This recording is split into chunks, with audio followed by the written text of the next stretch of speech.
tardes a todos. Vamos a comenzar este estudio. Tengo la bendición de compartir con ustedes hoy nuevamente. Es un capítulo muy interesante, muy importante de Marcos, el Evangelio de Marcos en sí, porque muestra a Cristo en acción, muestra Cristo relacionándose con las personas, Cristo haciendo milagros, Cristo mostrándose como el Mesías a través de lo que él estaba haciendo.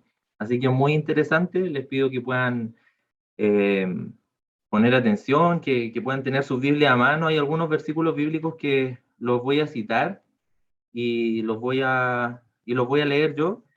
Si quieren pueden tomar nota, y es importante, como les decía la semana anterior, que podamos tomar nota porque nuestra mente es frágil, y si realmente queremos que la palabra de Dios pueda cambiar nuestras vidas, nosotros tenemos que poner de nuestra parte también para poder retener todo esto. Y como nuestra mente es frágil, necesitamos rayar la Biblia, necesitamos subrayar, necesitamos poner fechas, tomar apuntes.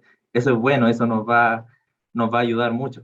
Así que vamos a orar y vamos a comenzar.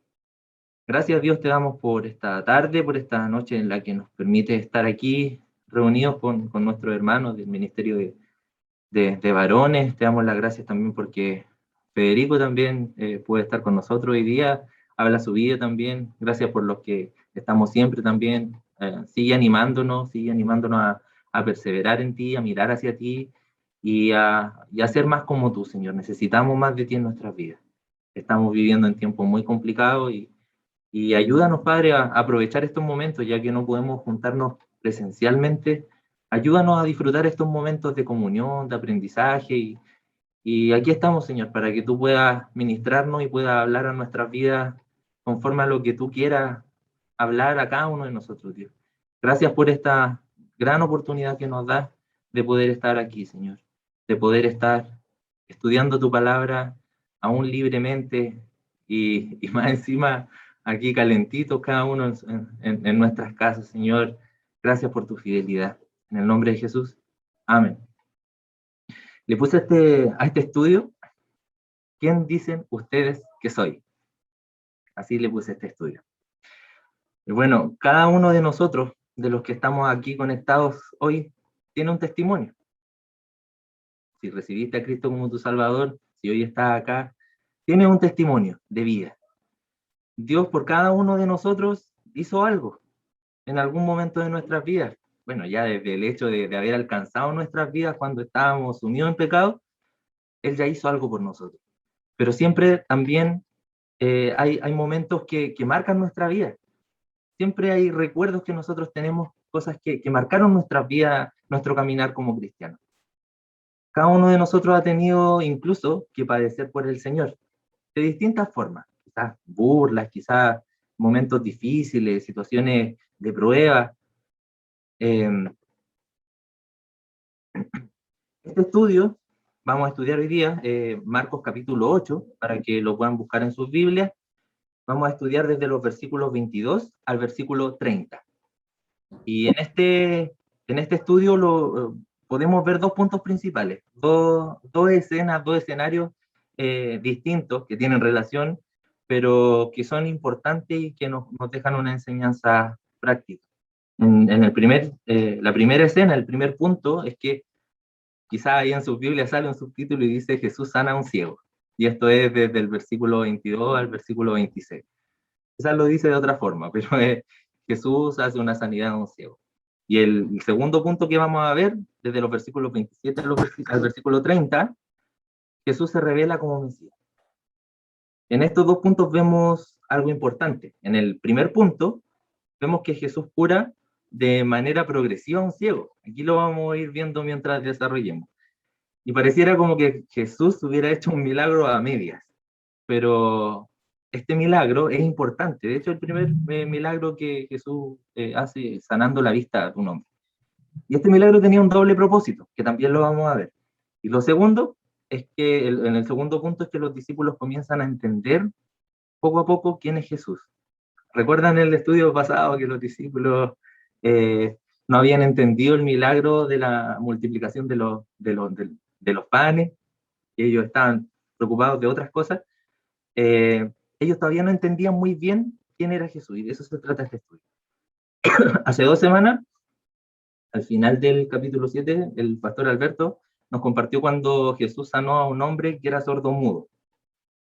En este milagro Jesús utilizó saliva, incluso dice aquí la Reina Valera ocupó un escupo utilizó para poder sanar a este hombre. Y el milagro que vamos a ver hoy día, también Jesús usó su saliva, también ocupó un escupo para sanar a este hombre, algo súper sensible. Leamos los versículos 22 y 23. Dice, vino luego a Betsaida, y le trajeron un ciego, y le rogaron que le tocase. Entonces, tomando la mano del ciego, lo sacó afuera de la aldea, y escupiendo en sus ojos, le puso las manos encima, y le preguntó si veía algo. Betsaida era una ciudad de pescadores que quedaba en la costa norte de Galilea. Esto lo digo para que podamos entender en qué lugar Jesús estaba haciendo este milagro. Este era el hogar de Felipe, de Andrés y de Pedro, discípulos del Señor. Este era territorio judío, era territorio que era judío, pero estaba gobernado por Roma. Cuando llegaron a este lugar, o sea, a Betsaida, que algunas personas se acercaron a Jesús. Un buen detalle, dice que algunas personas se acercaron a Jesús, nótenlo bien. Se acercaron para traerle a alguien que necesitaba de una sanidad. Igual que como pasó en el milagro del paralítico, no sé si se recuerdan, en donde fueron unos amigos que bajaron a su amigo por un techo en una camilla, o en el capítulo 7, como lo vimos hace 2 semanas, lo mencioné recién, cuando un grupo de personas llevó ante Jesús a un hombre que era sordo-mudo para que Jesús hiciera un milagro. Aquí también podemos ver que un grupo de personas, no sabemos quiénes, no sabemos cuántos, se compadecieron de alguien, llevaron ante Jesús a un hombre que estaba ciego. Y le rogaron que lo tocara. O sea, en otras palabras, le suplicaron que lo sanara. Este es el primer relato de un milagro de sanidad a un ciego. Y es muy importante, porque viene como cumplimiento a algunas profecías, como ya lo hemos visto durante todo este estudio de Marcos, que Jesús estaba dando cumplimiento a ciertas profecías mesiánicas del Antiguo Testamento. Dice aquí que Jesús llamó en privado al ciego, el verso 23. Lo guió de la mano fuera de la aldea. Y allí, para realizar el milagro, usó un elemento bastante particular que fue un escupo. Dice aquí saliva, dice que escupió en sus ojos. Puso sus manos encima y luego le preguntó si podía ver algo. No nos tenemos que olvidar del contexto en el que se está desarrollando este milagro. Esto, lo que había pasado antes. Recuerden lo que había pasado antes con los discípulos. Algunos de los que estuvieron la semana pasada pueden entenderlo y si leyeron el capítulo, los versículos anteriores. Jesús multiplicó pan y multiplicó peces y alimentó a 4.000 personas, dice ese relato. Y en el fondo eran 16.000 personas, porque aquí no se contaban solamente los hombres y no las mujeres ni los niños. Después de eso, los fariseos empiezan a hacer preguntas insidiosas a Jesús, querían ponerlo a prueba por lo que él había hecho. Y luego lo último que vimos fue que Jesús advirtió a los discípulos sobre la levadura de los fariseos, o sea, sobre el pecado de los fariseos y también sobre Herodes. Eso también tenía un significado. Ellos estaban discutiendo, cuando Jesús les advirtió sobre la levadura de los fariseos y de Herodes, ellos estaban discutiendo por un pan. Y pensaron que la advertencia que Jesús les estaba dando era porque ellos tenían un solo pan. O sea, no habían entendido nada. Y por eso vuelvo a repetir, este estudio se llama ¿Quién dicen ustedes que soy yo? Porque sigue en ese mismo contexto, los discípulos comenzando a entender quién era el Mesías, cuál era el propósito del Mesías. Ellos no habían entendido lo que Jesús estaba haciendo, no entendían quién era realmente Jesús. Ese es el contexto. Y desde eso, desde cuando ellos estaban peleando ahí por el pan y no entendían lo que Jesús había hecho, pasamos a esta nueva escena. Este milagro también funciona como una especie de parábola para los discípulos, tiene un doble propósito. ¿Por qué? Porque la ceguera es un símbolo de la pérdida de visión espiritual. Y Jesús quería con esto mostrarle a sus discípulos también. Y el devolver la vista a este hombre que era ciego, representa a Cristo mostrándole a ellos mismos quién era Él, devolviéndole la vista por su gracia.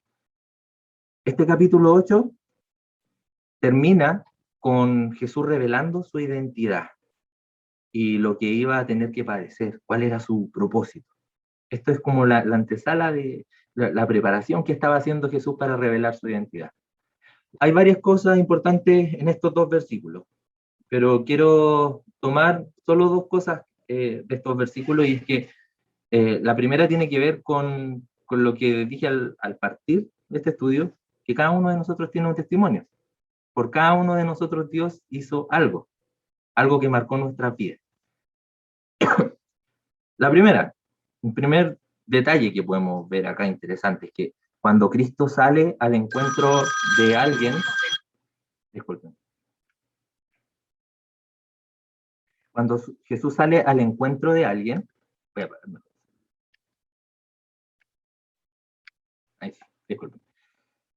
Lo primero, cuando Jesús sale al encuentro de alguien, cuando llama a una persona a seguirle, no lo deja a la deriva. Jesús siempre va a enseñarle el camino por el que tiene que dirigir su vida, así como lo hizo con este ciego.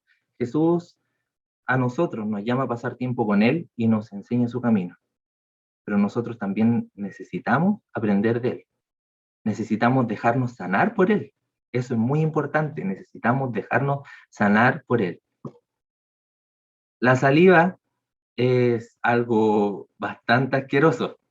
No sé si se pusieron a leer esto en el lugar del ciego, que le escupan en los ojos, debe haber sido algo bien desagradable.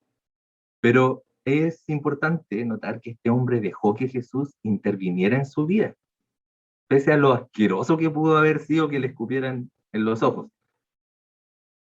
Pero no fue la saliva el elemento mágico que lo sanó. Eso también tenemos que estar claro. Pero sí lo que Jesús utilizó para sanarlo. Vemos aquí implícitamente que para poder ser sano este hombre, tuvo que ejercer la fe, tuvo que tener fe en Jesús para poder ser dirigido por Jesús. Jesús lo tomó de la mano, lo alejó de la multitud, y ahí fue cuando él recibió esta sanidad. El segundo detalle importante que podemos ver acá es que Jesús sanó de distintas formas a distintas personas con las que él se encontraba en el camino, porque cada persona es única. Jesús no utilizó el mismo método para las distintas personas con las que él se encontró. Jesús, Dios, actúa de manera distinta en cada uno de nosotros.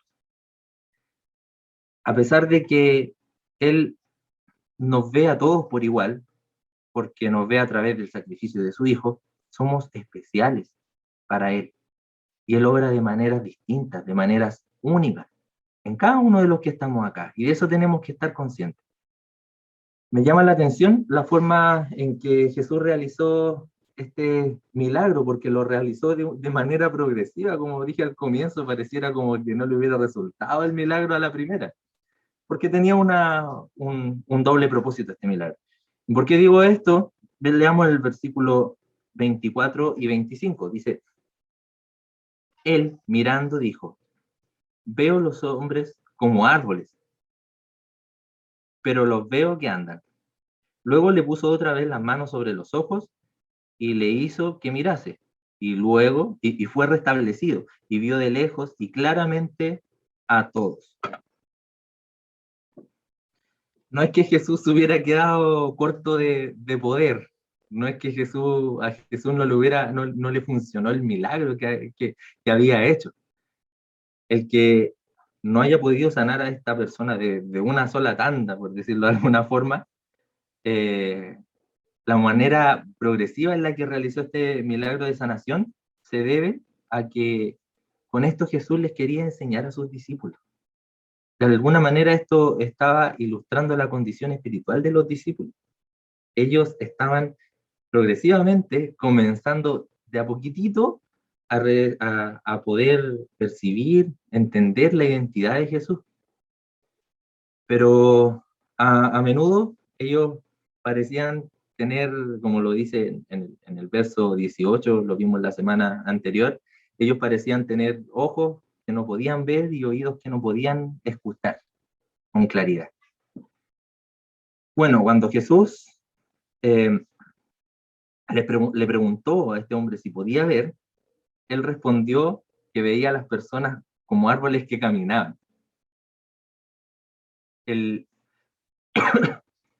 él veía personas que estaban caminando, o sea, veía manchas, no veía nítidamente. Y esto también nos muestra algo interesante, que este no era un hombre que había nacido ciego, porque si él asoció que eran árboles, que personas como que caminaban, tal vez esta persona había quedado ciego en el transcurso de su vida, pero no era un ciego de nacimiento. Él aún no era sanado completamente. Dice el verso 25, que Jesús nuevamente pone las manos sobre sus ojos, lo hizo mirar, y ahí recién él pudo ver desde lejos, pudo ver a toda la multitud. Desde lejos, dice. La multitud también pudo ver este milagro. La multitud también pudo ver, pero desde lejos, cómo este hombre que había sido ciego, ahora podía volver a ver. Dice en Isaías 35, 5 y 6b, en la NBI lo voy a leer, Isaías 35, 5 y 6. Es una profecía con respecto a Jesús. Se abrirán entonces los ojos de los ciegos y se destaparán los oídos de los sordos. Saltará el cojo como un ciervo y gritará de alegría la lengua del mudo. Jesús era el cumplimiento de todas estas profecías, sobre todo el Evangelio de Marcos, que como ya lo dije, Marcos muestra a Cristo en acción, Cristo involucrado con la multitud, Cristo sanando, usando muchos métodos. Este es el detalle muy importante. Él sanaba a las personas usando muchos métodos, diferentes formas. Hice un listado de los milagros de sanación que Jesús hizo, que ha hecho desde el capítulo 1 al capítulo 8 en este evangelio, porque es bueno ir recordando y repasando lo que ya hemos ido aprendiendo. Y es bueno recordar lo que Jesús también hizo en su ministerio. Dice, el primer milagro que podemos encontrar en el Evangelio de Marcos 1:31. Lo voy a decir rápidamente. Él sanó a la suegra de Pedro. ¿Y cómo lo hizo en esta ocasión? Lo hizo, le tomó la mano, hizo que se levantara y ella fue sana. Obviamente estaba la fe de por medio. Dice también en el capítulo 1 que sanó a muchas personas que padecían diferentes enfermedades, extendió su mano cuando sanó a un leproso, le pidió que extendiera su mano, lo sanó, esa fue la forma que utilizó. También con su voz, a un paralítico en el capítulo 2 le dice que tome su camilla y que se levante, y de esa manera sanó a este hombre. Sanó a un hombre que también tenía a otro hombre que tenía la mano atrofiada, que le pidió que la extendiera, quedó sano. En el capítulo 5, una mujer que tenía flujo de sangre y con fe tocó su manto y fue sana.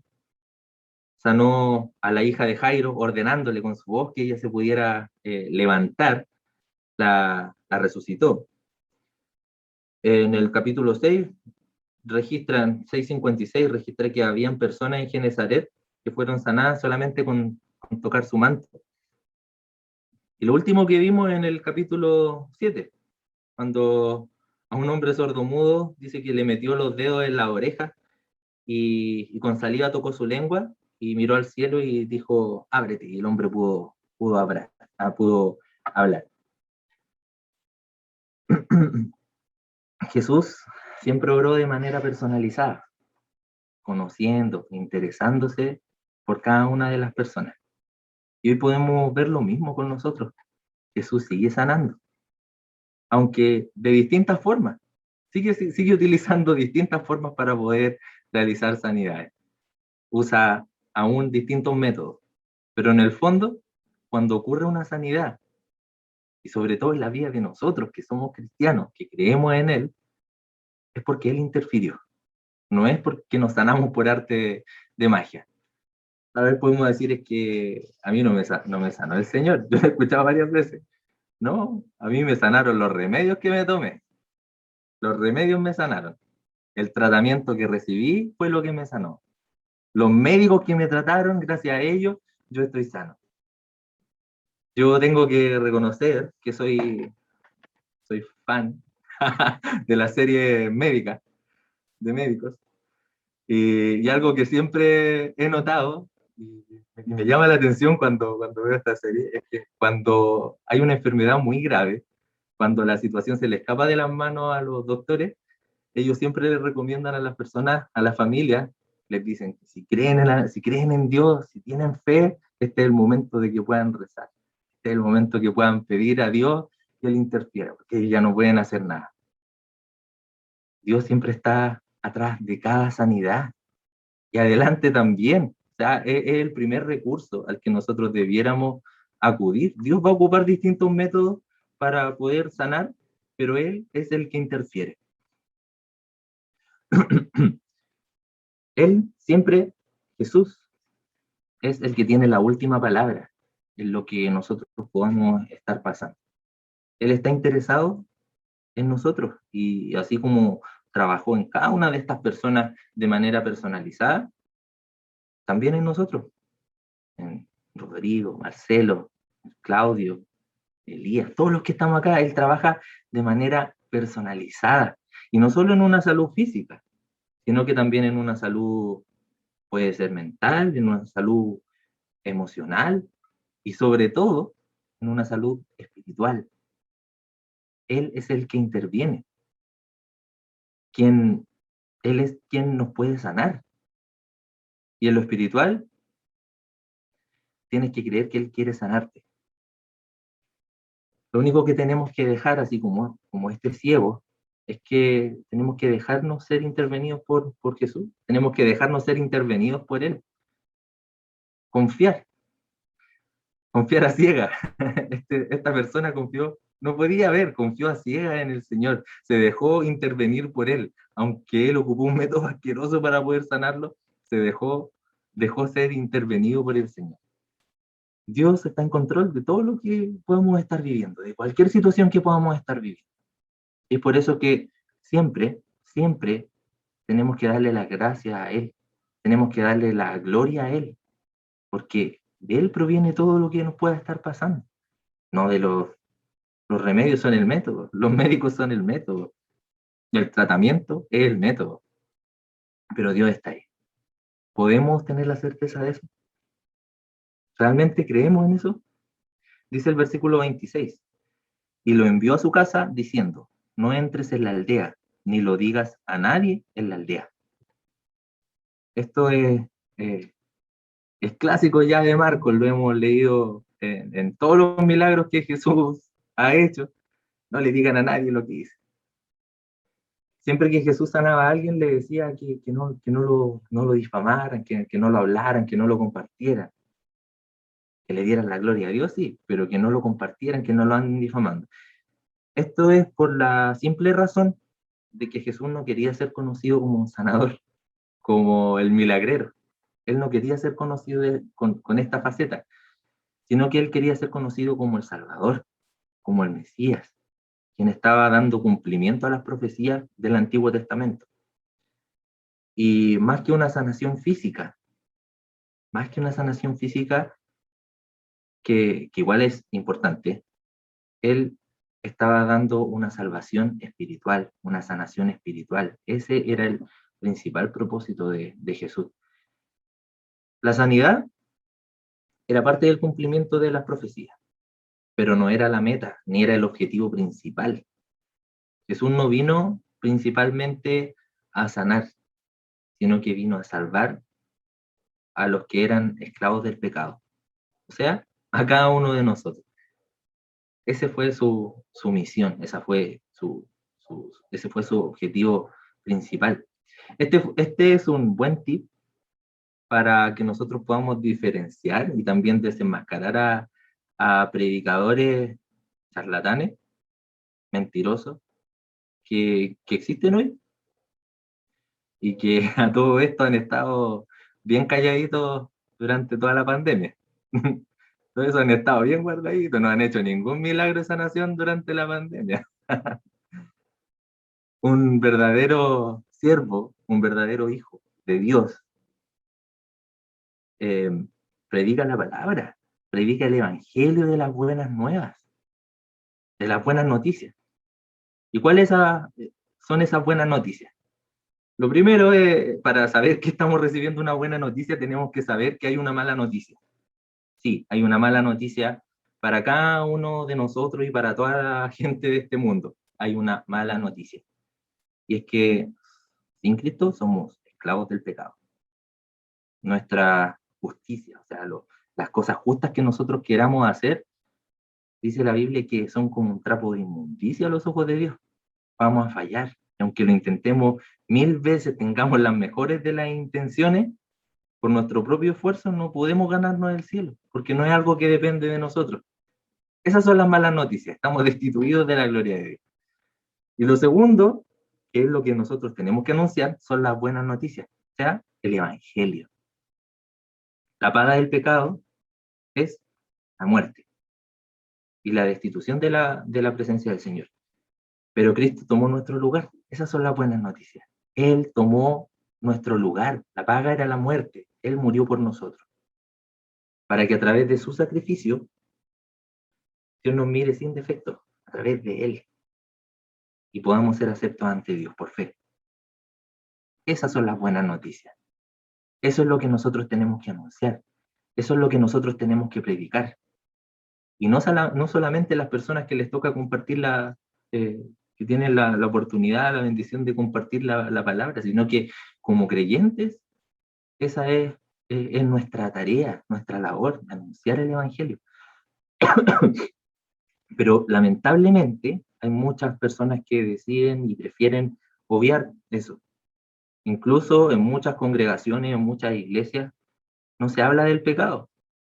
No se habla porque si yo hablo de que fornicar, adulterar es malo, robar, mentir, codiciar, se va a ir la gente, se pueden ofender, pueden dejar de ir a la iglesia, pueden dejar de ofrendar, de dar diezmo.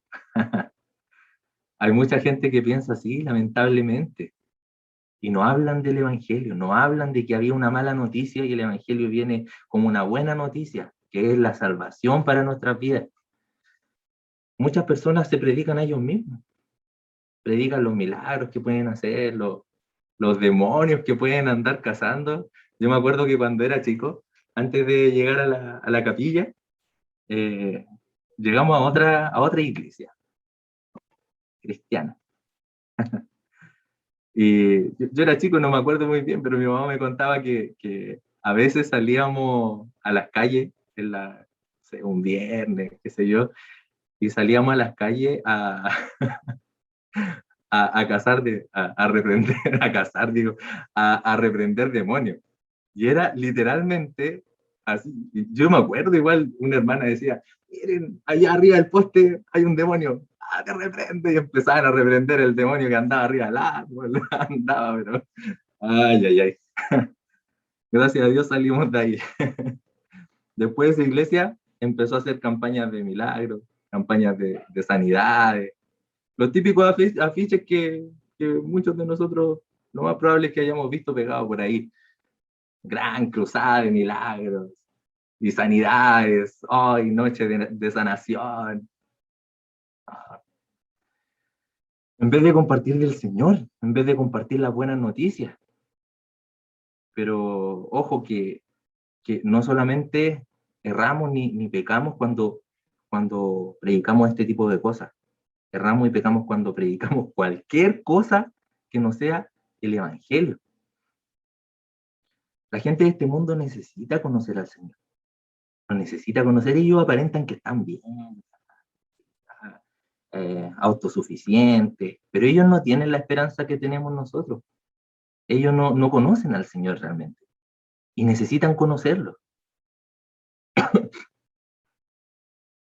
necesitan y, y necesitan ser salvos, igual que nosotros. Nosotros también pasamos por lo mismo antes de llegar al Señor. Pablo, con todo lo que sabía, con todas las posiciones que logró tener en este mundo, ante la sociedad, los títulos que tenía, él dejó todo por basura, dicen en 1 Corintios. Y al compartir el Evangelio dijo que él se olvidaba de todo menos de Cristo. Y a este dice crucificado. Me voy a limitar de decir todo lo que pueda hablar y voy a predicar de Cristo y a este crucificado. Hacia la iglesia, esto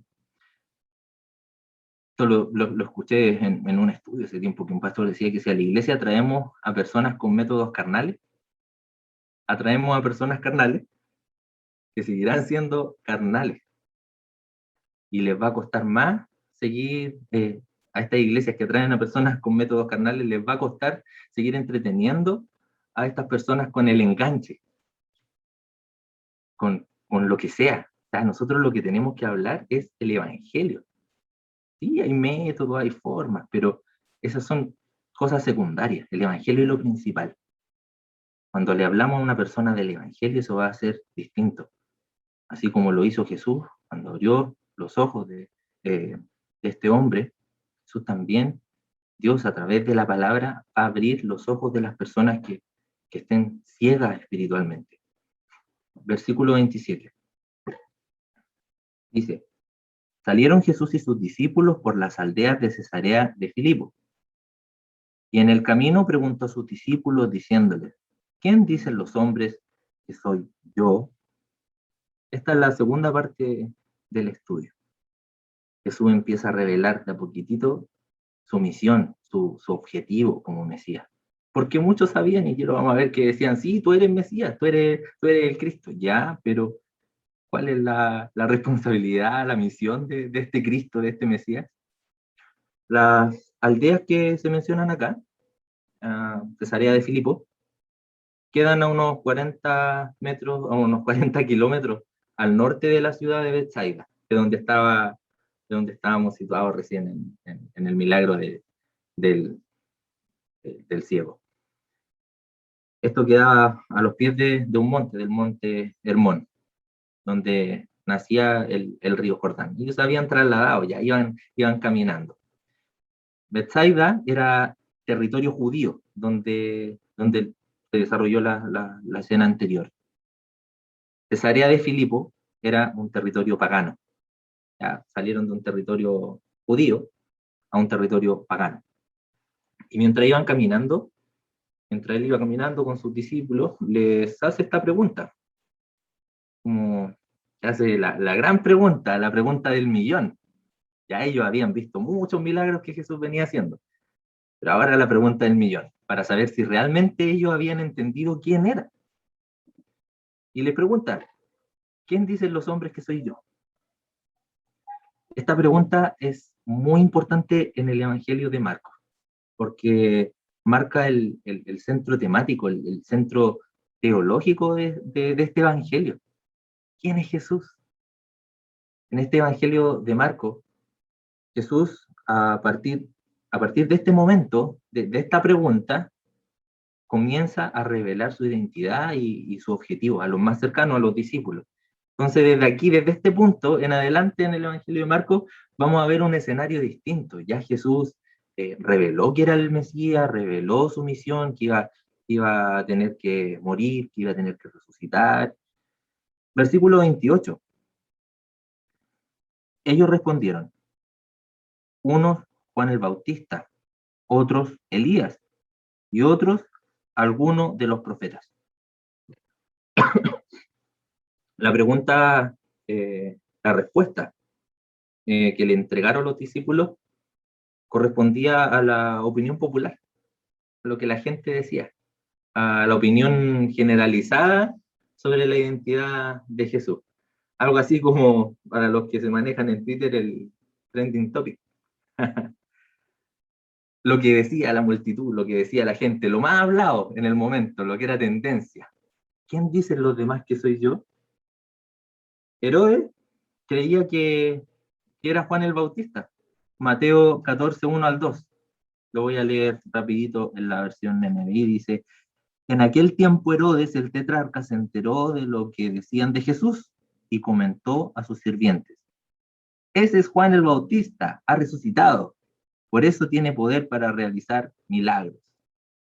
En Malaquías 4 dice que iba a llegar un profeta con el espíritu de Elías. Malaquías 4:5 dice: miren, les envío al profeta Elías antes de que llegue el gran y terrible día del Señor. Moisés, Jeremías y otros profetas del Antiguo Testamento, antes de morir, también dijeron que iba a llegar un profeta antes del Mesías. Entonces, la respuesta que dieron los discípulos era lo que la gente andaba hablando con respecto a quién podría ser Jesús. La gente y los mismos discípulos tenían distintas expectativas con respecto a quién era Jesús, eran distintos, ¿no? Yo creo que esto otro, no, tiene que ser un profeta, tiene que ser Juan el Bautista, tiene que ser Elías. Ellos realmente no tenían idea quién era el Mesías. Ellos aún todavía en este punto no lo dimensionaban, todavía no podían entender con claridad, porque incluso ellos culturalmente tenían la idea de que iba a llegar un Mesías, pero era un Mesías político, un Mesías militar, un Mesías que lo iba a liberar del yugo del Imperio Romano. Ellos pensaban que el Mesías iba a ser como una especie de Moisés, un libertador que iba a venir con fuerza, que iba a venir a reunir un ejército, iba a levantarse, se iban a rebelar contra Roma, pero no entendían que el Mesías lo iba a liberar, pero con un mensaje transformador, con un sacrificio redentor. De esa manera los iba a liberar. Ellos habían hecho una expectativa correcta a partir de lo que estaban escuchando en los medios donde ellos se movían. Se habían hecho una expectativa incorrecta, una expectativa errónea de lo que realmente era el Mesías. Y lamentablemente hoy hay muchos que también tienen distintas expectativas y expectativas incorrectas acerca de Jesús. Algunos piensan que, por ejemplo, Jesús es como el genio de la lámpara, que solo está para pedirle ayuda cuando pasan momentos complicados. Incluso gente que no cree en Dios, muchos hemos escuchado que cuando pasan un momento muy difícil, Jesús, si realmente existe, por favor, Jesús, ayúdame. Y si Dios no lo ayuda, no existes, eres malo, no tienes poder, no eres poderoso, porque no hiciste lo que yo quería. Esa es una expectativa errónea de quién es Jesús. O incluso en la Navidad, aunque ya no muchos celebran la Navidad como el nacimiento de Cristo, sino que son los regalos, el viejito pascuero. Pero he visto a muchas personas que también recuerdan a Jesús en la Navidad y tienen la expectativa errónea de que a Jesús se le adora en esa fecha. O en Semana Santa, los católicos no comen carne porque comer carne es pecado. Y después termina todo esto y siguen sus vidas normales, siguen desobedeciendo a Dios. Yo me acuerdo cuando vivía en la playa, todos los años hacen la fiesta de San Pedro y hacen una especie de feria y bailan así similar como a la tirana, bailan los bailes chinos que le llaman allá, y las personas estaban todo el día con todo el calor, bailando todo el día. Vi varias veces una ambulancia llevarse a alguno que se desmayaba, bailaban todo el día. Esto va San Pedro, San Pablo, va Cristo, y después terminaba todo esto y se iban a la caleta y ya, pero todo curado ahí en la caleta. ¿De qué les sirvió? Falsas expectativas erróneas de quién es Jesús. Para muchos Jesús es como un recurso que se utiliza cuando le da la gana. Y para nosotros muchas veces también Lamentablemente ha sido así también. Lo tenemos como un recurso al que acudimos cuando se nos da la gana. Para otras personas, Jesús es un hombre crucificado en una pared. Para muchos es así también. Dice A.W. Tozer que la esencia de la idolatría es cultivar pensamientos de Dios que son indignos de Él. La esencia de la idolatría es cultivar pensamientos de Dios que son indignos de Él. O sea, todas las expectativas que nosotros nos podamos hacer, que no sean del Dios bíblico, de Jesús, del que podemos aprender a través de la Escritura, y es idolatría, no es el verdadero Jesús. ¿Cuál es la expectativa que tú tienes de Jesús? Es bueno que nos podamos hacer esa pregunta. Esa es la razón por la que Jesús le está preguntando a sus discípulos. ¿Quién dice la gente que soy? Para que ellos pudieran reflexionar, para que ellos pudieran pensar. Versículo 29 y 30 dice, entonces él les dijo, ¿y vosotros quién decís que soy? Respondiendo Pedro le dijo, tú eres el Cristo. Pero él les mandó que no dijesen esto de él a ninguno. El sentido de la pregunta que le hace Jesús es, en el fondo, lo que él quiere decirles con la primera pregunta y con esto. ¿Ustedes coinciden con lo que el resto de las personas piensa de mí? ¿Tienen una opinión distinta a la opinión popular, a lo que la gente cree con respecto al Mesías? Pedro, como líder natural del grupo, toma la palabra y responde exclusivamente. Recuerden lo que popular y culturalmente ellos creían con respecto al Mesías. Pedro responde, tú eres el Cristo, el Mesías. Como que hubiera respondido eso, aquí no lo dice, pero el sentido de esa respuesta fue, tú eres el Cristo, el Mesías, el libertador de Israel, el que hemos estado esperando por siglos. Ellos poco a poco estaban comenzando a entender, ellos ya entendían que sí, él era el Mesías, era el Cristo. Pero más adelante vamos a ver que en realidad aún no lo entendían con claridad. En Mateo 16, versículos 16 y 17, el mismo relato, pero escrito por Mateo, que era un discípulo de Jesús, se añade esto. Dice, Simón Pedro respondió, tú eres el Cristo, el Hijo del Dios viviente. Entonces Jesús le dijo, bienaventurado eres Simón, hijo de Jonás, porque esto no te lo reveló carne ni sangre, sino mi Padre que está en los cielos. Y es importante porque fuera de todas las, para nosotros es importante, fuera de todas las pruebas históricas, pruebas arqueológicas, pruebas bíblicas, extrabíblicas que indican que Jesús es real, que incluso murió, resucitó y ascendió al cielo, porque hay pruebas que están, hay pruebas de esto. Eh, puedo decir que Él es real para mí en cada una de las bendiciones que Dios da a mi vida.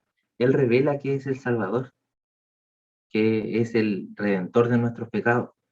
Y, y podemos decir lo mismo, a Pedro no se lo reveló, dijo Jesús, ni carne ni sangre, no mi Padre que está en los cielos. Fuera de todas las pruebas que puedan haber de que Jesús sí es real, yo puedo decir lo mismo, es real para mí, Jesús es real para mí. Dice en Eclesiastés que Él puso en nosotros la noción de la eternidad. Dice también que puso su ley en nuestros corazones. Nosotros no tenemos forma de poder negarle. Pedro conocía, como les dije, el título del Mesías. Sabía que Jesús era el Mesías del que hablaba el Antiguo Testamento. Pero sabía eso nomás, no entendía todavía su misión, su propósito en esta tierra, como el propósito del Mesías. En el verso 33, un poco más adelante, que lo vamos a ver el próximo estudio, dice en la versión NTV, Jesús se dio la vuelta, miró a sus discípulos y reprendió a Pedro. Aléjate de mí, Satanás, dijo. ves las cosas solamente desde el punto de vista humano, no del punto de vista de Dios. Por eso que les digo, esta respuesta fue porque Pedro conocía que Jesús sí era el Mesías, pero ya, hasta ahí nomás, no conocía la otra parte. Al igual que a Pedro, a muchos cristianos nos pasa lo mismo. Muchos cristianos les pasa lo mismo, conocen, saben en teoría que Jesús es el Mesías, que Jesús es el Hijo de Dios, pero no conocen ni dimensionan lo que en realidad esto significa. ¿Cuál es el objetivo del Mesías? ¿Y cuál es la misión que tenemos nosotros como cristianos? Porque si Él tuvo una misión, tuvo un objetivo, nosotros como cristianos también tenemos un objetivo. Estamos tan acostumbrados a recibir bendiciones, recibir beneficios, a disfrutar de todas las bendiciones, de las riquezas espirituales que Dios nos da, pero olvidamos muchas veces nuestra misión como cristianos. Nos olvidamos qué significa en realidad ser cristiano. ¿Y qué es? Bueno, somos seguidores de Cristo. Y al igual que Jesús tuvo una misión y nos dejó su ejemplo, nosotros hoy tenemos también una misión muy importante. El pastor Alberto ha hablado mucho de esto en los últimos estudios del miércoles y los domingos, que tenemos un ministerio, todos en común. ¿Y cuál es ese ministerio? El ministerio de la reconciliación. ¿De qué se trata eso? Aquí les voy a leer el pasaje. Pero tenemos una misión y una bendición también de poder llevar el Evangelio a las personas que no conocen al Señor, porque ni siquiera los ángeles tienen ese privilegio que tenemos nosotros de poder compartir del Evangelio. Segunda de Corintios 5, 17 al 20. Segunda de Corintios 5, 17 al 20, en la versión NBI, dice: por lo tanto, si alguno está en Cristo, es una nueva creación. Lo viejo ha pasado, ha llegado ya lo nuevo. Todo esto proviene de Dios, quien por medio de Cristo nos reconcilió consigo mismo y nos dio el ministerio de la reconciliación. Esto es, que en Cristo Dios estaba reconciliando al mundo consigo mismo, no tomándole en cuenta sus pecados y entregándonos a nosotros el mensaje de la reconciliación. Así que somos embajadores de Cristo, como si Dios exhortara a ustedes por medio de nosotros. En nombre de Cristo les rogamos que se reconcilien con Dios. Esa es nuestra misión como cristianos. ¿Somos seguidores de Cristo? Esa es nuestra misión. Jesús tenía una misión de prepararnos. Nosotros también tenemos esa misión de seguirle, de seguir sus pisadas, de seguir su ejemplo. Alguien dijo una vez que si alcanzar a los perdidos es tan importante para Dios, también debe serlo para nosotros. Y tiene mucha razón. Jesús se preocupó de las personas, tuvo compasión de ellas, porque como lo vimos en el capítulo 5 o 6, él tuvo compasión de las personas porque eran como ovejas que no tenían pastor. Jesús también se preocupó de sus necesidades físicas. Y con los discípulos, ¿qué no hizo para poder enseñarles, para que ellos pudieran entender el tiempo que se tomó personalmente con cada uno de ellos y con las personas que fue sanando? ¿Qué ejemplo más grande? Ese es nuestro ejemplo de cómo nosotros tenemos que llevar el Evangelio a otras personas. Finalmente, en el versículo 30, Jesús les pide a sus discípulos que no le digan a nadie que Él era el Mesías. ¿Y por qué? Como ya lo vimos un poquitito atrás cuando le habló al ciego. Esto es algo de lo que vamos a ver en el próximo estudio. Jesús no solo quería que ellos supieran que era el Mesías, porque ya lo iban entendiendo y ya sabían que sí, Él podía ser, era como el candidato, ya era el Mesías. Él quería que como Mesías, quería que entendieran su propósito, su llamado, su misión a cumplir como el Mesías y también, por ende, la misión que tenían ellos como discípulos del Señor. Concluyendo ya, como lo vimos en el primer punto, Dios no hace milagros a medias. Dios tiene un propósito en todo lo que nosotros podamos estar pasando. no deja las cosas a medias, nunca. Él se toma el tiempo con cada uno de nosotros y está interesado en nosotros. Él está en control y tiene la última palabra de todas las situaciones que podamos estar viviendo. De verdad, créanlo, Él tiene la última palabra. Él es el que interfiere, el que interviene en las sanidades que podamos tener y en toda situación que podamos estar pasando. La gente que conoció o supo de Jesús se hizo una opinión de él. Pensaron algo, así, tenían como una idea de lo que podía hacer Jesús. Y muchos a lo mejor se dejaron llevar por la opinión popular, por lo que se decía de Jesús. Siguieron a las masas, siguieron por lo que estaban escuchando. Muchos hoy también hacen lo mismo. Lo hacen de la misma forma. Solo tienen opiniones de quién puede ser Jesús. Y las iglesias están llenas de esas personas también. De personas que creen saber quién es Jesús, pero son solamente opiniones y no son convicciones. Y como cristianos tenemos que tener convicciones. Las opiniones, lo superficial, el trato superficial con las cosas de Dios, solamente nos van a alejar de Él. Pero cuando tenemos fe, cuando tenemos una convicción sólida de su identidad, de la identidad de Cristo, eso nos va a hacer permanecer, es lo que nos hace permanecer. Y yo les pregunto aquí a los que están conectados, Pastor Alberto, Federico, Segundo, Rodrigo, Marcelo, Claudio, Elías, Samuel, ¿quién dice que es Jesús? ¿Quién dices tú que es Jesús? ¿Podrías anotarlo y respondértelo de manera personal? ¿Y quién es Jesús para ti? Es importante que nos hagamos esa pregunta. ¿Quién es Jesús? Hay muchas personas que tienen muchas ideas, pero nosotros pasamos tiempo con el Señor, entonces deberíamos saber cuál fue su misión y la misión que tenemos nosotros como cristianos. Gracias, Padre, te damos por tu palabra, por hablar a nuestros corazones, a nuestras vidas.